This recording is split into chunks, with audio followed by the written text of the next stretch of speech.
Chandigarh mayor ने इस्तीफा दे दिया है। दरअसल चंडीगढ़ मेयर चुनाव का मामला सुप्रीम कोर्ट भी पहुंचा था। सुप्रीम कोर्ट में सुनवाई से ठीक पहले दरअसल ये इस्तीफा आया है। मनोज सोनकर जो मेयर थे उनकी ओर से इस्तीफा दे दिया गया है।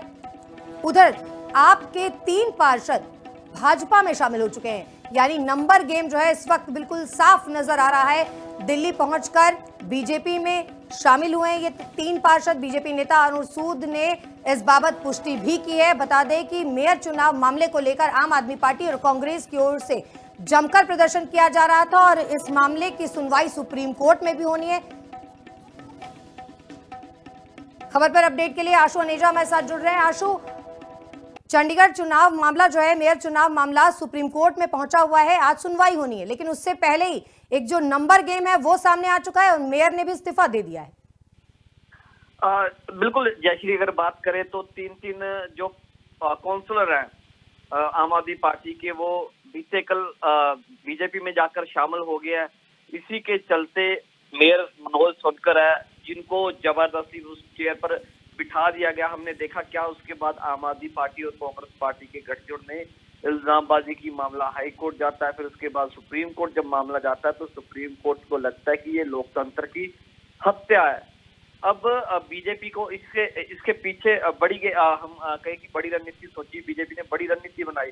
तो इसी के बीच क्योंकि बीजेपी को लग रहा था कहीं ना कहीं, जो हमारे पास जानकारी है कि उनका आंकड़ा अब साबित नहीं हो पाएगा, सुप्रीम कोर्ट से उनको फटकार लगेगी, सुप्रीम कोर्ट दोबारा से इलेक्शन करवाने की बात कहेगा। इसी वजह से उन्होंने बड़ी गेम, जो तावड़े हम बोले कि बीजेपी के बड़े लीडर माने जाते हैं, इसी जोड़ तोड़ में उन्होंने जोड़ तोड़ किया। अपने आंकड़े 16 वोटें थी उनकी बीजेपी की इस वक्त तक, तो अभी उनकी तकरीबन 19 वोटें हो गई हैं। मतलब यही समझे कि आम आदमी पार्टी और कांग्रेस की गठजोड़ की 20 वोटें थी, अब 3 कम होकर 17 वोटें रह गई हैं। तो कहीं ना कहीं बहुमत का आंकड़ा फिर से बीजेपी के पाले में जाता हुआ दिखाई दे रहा है। आशु, नेहा मुसावट, गुरुचरण काला और पूनम देवी, ये 3 पार्षद है जिन्होंने बीजेपी का दामन थाम लिया है। इनसे आपकी बातचीत हुई, क्या कहना है इनका?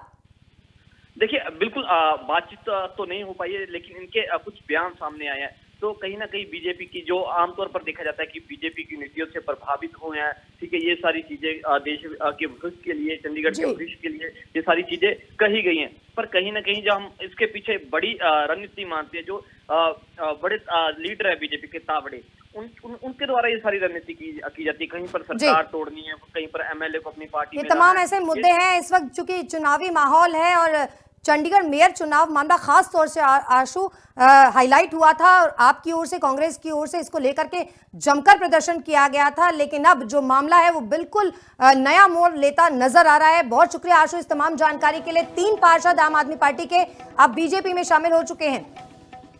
पार्ट है ना, भी 3 काउंसलर ज्वाइन करें, ये पार्ट उसी का चल रहा है। 30 तारीख को जिस हिसाब से अनिल मसीह जो कि प्रिसाइडिंग ऑफिसर था, उसने वोटों के अंदर जाके धांधलीबाजी करके उसको इनकरेक्ट कर दिया या इनवैलिड कर दिया, तो उसका ये पार्ट था एक। उसी पार्ट के तहत 18 तारीख को इलेक्शन पोस्टपोन किया जाता है, 30 को किया जाता है, 30 को जाके अनिल मसीह जी वोट को इनवैलिड कर देते हैं और उसके बाद जब हम हाई कोर्ट जाते हैं और फिर सुप्रीम कोर्ट जाते हैं और वहां पे इनको टाइम मिल जाता है और उसके बाद इन्होंने ऑपरेशन लोटस जो है वो चलाया। जो काउंसलर्स आज से 3 दिन पहले धरने पे इनके अगेंस्ट बैठे हुए थे, डेमोक्रेसी की लड़ाई लड़ रहे थे और सुप्रीम कोर्ट ने कहा कि मर्डर हुआ डेमोक्रेसी का, उसी की लड़ाई वो लड़ रहे थे, उन लोगों को इन्होंने धमका के, डरा के या खरीद। चंडीगढ़ के पार्षद गुरुचरण जी, नेहा जी और पूनम जी आज भाजपा में प्रवेश कर रही है। चंडीगढ़ में जिस प्रकार उनकी पार्टी ने उनसे जिस प्रकार व्यवहार किया, उससे वो नाराज थी। क्षमतावान पूनम जी और नेहा दीदी है, गुरुचरण भी क्षमतावान है। उनकी क्षमता के अनुसार भाजपा उनको मान सम्मान न्याय देगी और भाजपा की ताकत प्रधानमंत्री मोदी जी के नेतृत्व में, हमारे राष्ट्रीय अध्यक्ष आदरणीय नड्डा जी के मार्गदर्शन में चंडीगढ़ में आम सामान्य आदमी